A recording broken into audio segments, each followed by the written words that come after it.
Welcome to Burlap Teachers. Enjoy the video.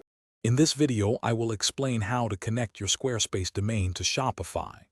This guide will walk you through the essential steps, ensuring a smooth transition for your online presence.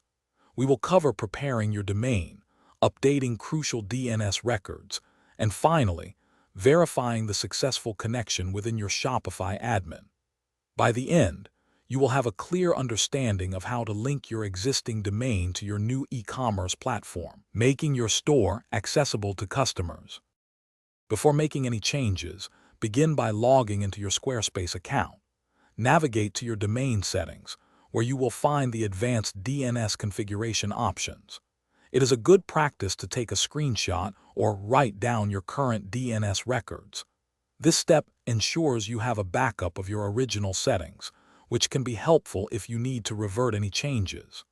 This preparation is crucial for a seamless transition. Now it is time to update your DNS records. You will need to add a new record, pointing to Shopify's specific IP address, which is 236.227.38.65. Additionally, create a CNAME record for www that points to shops.shopify.com. Be sure to remove any existing or CNAME records that might conflict with these new settings. These precise changes are vital for directing your domain correctly. Finally, log into your Shopify admin panel.